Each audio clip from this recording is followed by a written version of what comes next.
Hello everyone, welcome to another episode of the Halo Forge epidemic. This is Psycho Duck, and I'm here with another competitive map feature to share with you guys. Today we're looking at a map called Baseline by Flying Shoe ILR.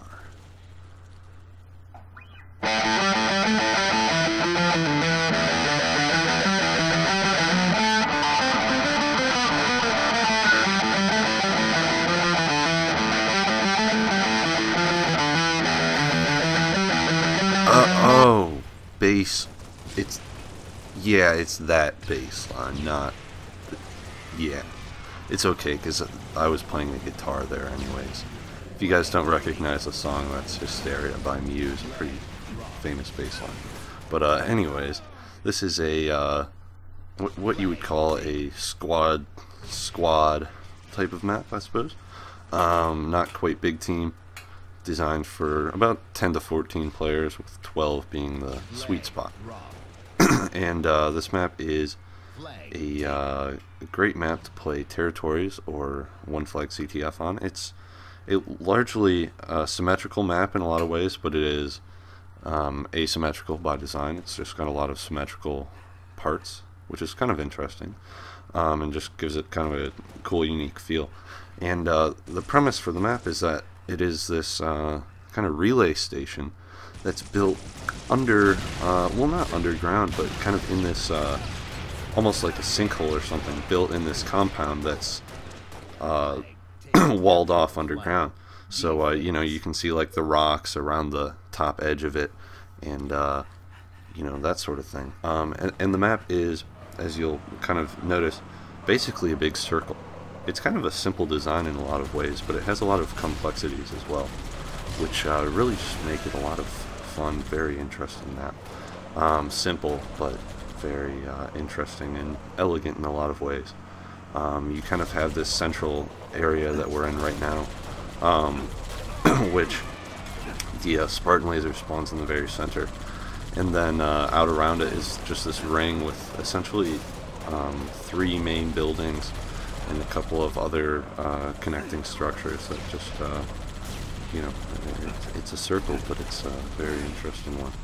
So, you know, here I'm trying to drive Flying Shoe, the creator, around in a fairly defensive pattern. So, you know, we're using these jumps, which can be a lot of fun.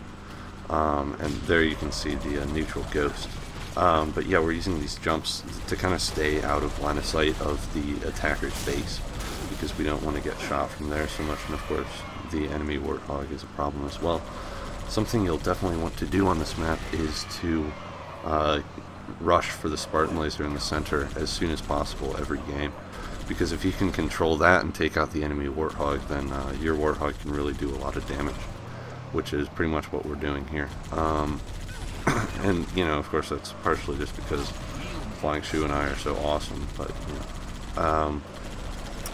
you know, yeah, and we're just trying to prevent enemies from getting to the flag.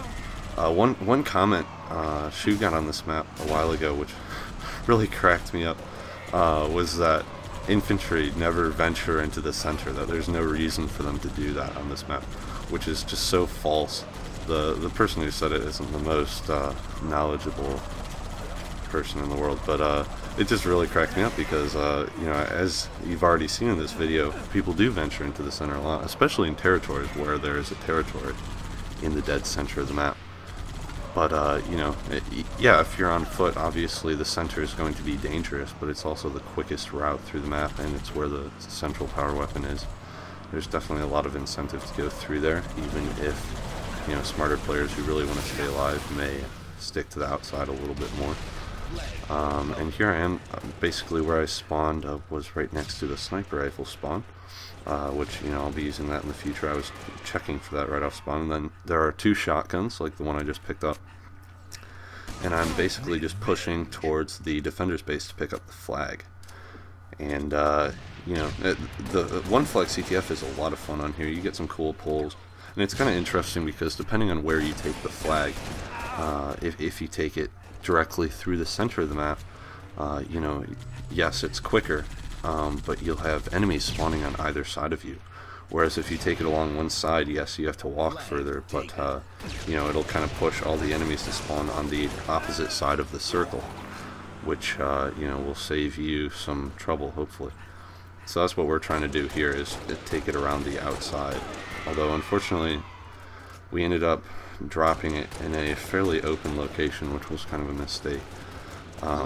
Maybe taking it through the top of the sniper building would have been better, because if you stick around the very outside of the map, you'll have a lot more cover, and it definitely is a lot easier to take the flag around there. But you know, it works, and if you get the right support from ghosts or, you know, warthog or what have you, you can definitely do a lot of damage, and you know, really have some fun and exciting flag pulls. You can get some pretty cool moments in this game, but I think where the map really shines is in territories, which we'll be shifting to in just a minute. There are, of course, 5 territories on the map, and basically 2 and 5 are in along the back of the map, and those are the ones that are going to be the hardest to take, and therefore the ones that you're going to want to push to grab as early as possible when you're on offense. Because if you leave those for last, the defenders will just, you know, dominate, and you will not be able to get in there. But if you do it right, you grab those early, which is what my team did during this game, which allowed us to win. If you do that right, you can really, you know, really do a lot better than you would otherwise. And that's something that's kind of apparent in territories in most maps.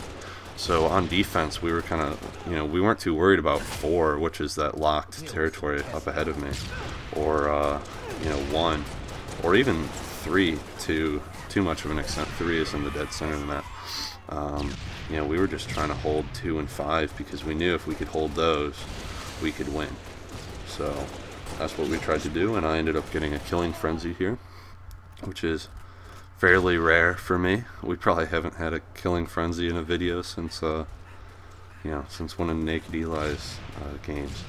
But you know, I finally got one, so I felt pretty good about that. Unfortunately, I ended up getting a really stupid death from this too. I got killed by some guy who got a bad spawn right in front of me. But those bad spawns don't, you know, it's not like they happen often on here. It's just kind of a fluke that, you know, can occasionally happen anywhere. But, you know, it is what it is, and whatever, as Rush would say.